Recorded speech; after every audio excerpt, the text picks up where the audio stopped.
asalaamaaleykum mbokku téléspectateurs yi ñu ngi leen di nuyu bu baax a baax ñu ñëw nag defal leen li nga xamante ne moo di jàngat ci grève bi nga xamante ne moo am fan yi yéen ñëpp gis ngeen ko ndaxte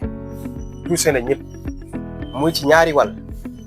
benn bi mooy état beneen bi mooy transporteurs yi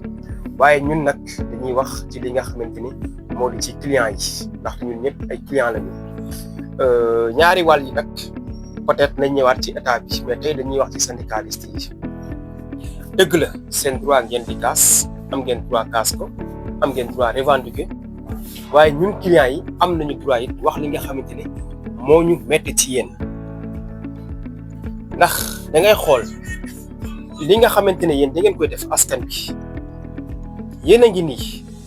bu ñu ne dañoo yokk essence wala dañoo yokk gasoil automatiquement da ngeen di yokk paas.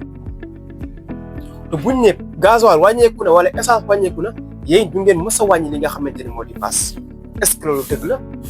dañoo jàppoon nekkul dëgg beneen bi lu ëpp ci yéen respecté wul ñi nga xam ne ñoo di clients yi ndax waxoon nañ fi ne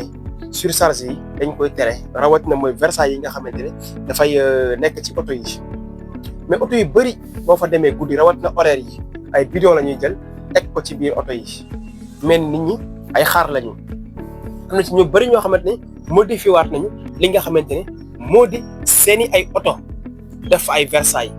tey jii da ngay dugg oto li ñu teg ci kaw porte bagage bi moo gën a diis ëpp li nga xamante ne moo di nit ñi nekk si biir oto bi je pense que loolu nekkul dëgg du yoon beneen bi bakkan bi ñu ko fawee day dugg oto xale bu ndaw nekk si oto bi yokk rajoom ba mu sës di daw ay xël boo ko waxee sax mu ne la yow mënoo maa wax li may def. nga fekk say apprenti yoo xam ne dañoo indiscipliné kenn yaru leen jàpp clients yi di leen maltraité bi ci gën a garaaw da ngay dugg oto war a wàcc fii ñoom ñu xam ne fii nga war a wàcc duñ dafa may ndax lan dem seen yoon te buñ fa gisoon client bu war a yéeg dañuy yéeg beneen bi ba léegi yéen chauffeur yi da ngeen di jëlee nit voyage ngeen ne APS ngeen di jaar bu kooku duggee ngeen encaisse ko xaalis ba pare bi ngeen jaar APS fu leen neex ngeen di jaar. loolu nekkul dëgg nekkul yoon yéen chauffeur yi jot na dafa jot ñu wax ak yéen dëgg la yéen a ngi kaas ni ngeen war a kaas waaye dafa jot it ngeen jox respect ñi nga xamante ne moo di askan bi ba pare seen paas yi ngeen di jàpp di facture nit ñi à chaque fois ngeen koy wàññi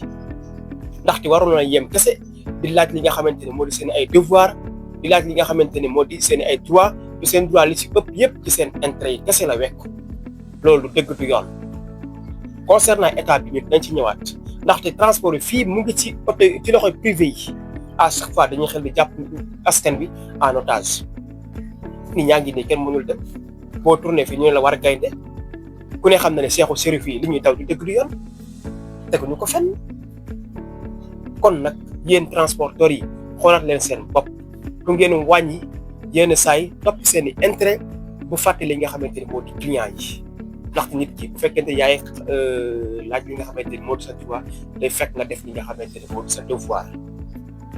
kon ñu ngi leen di jaajëfal xam naa suba day ñëw ci li nga xamante ne moo di taxawaay bi nga xamante ne état bi waroon na koo taxaw ndax dañ koy wax di ko waxaat fii ak transport yi mu ngi ne ci loxoy privé yi yu mel nii dafa ñàkk Abdoulaye Wade jéemoon na ko ngeen teg conc ci kudam mu daw deuxième Macky Sall ñëwoon na fi ngeen teg loxo ci conc ci kudam ba muy daw deuxième ñëwaat ngeen tey jii nii di ko defaat ci li nga xamante ne moo di ci régime bi fi nekk dëgg bu waxee dañ koy jot dëgg bu jotee dañ koy wax xoolaat leen seen bopp yéen transporteurs yi asalaamaaleykum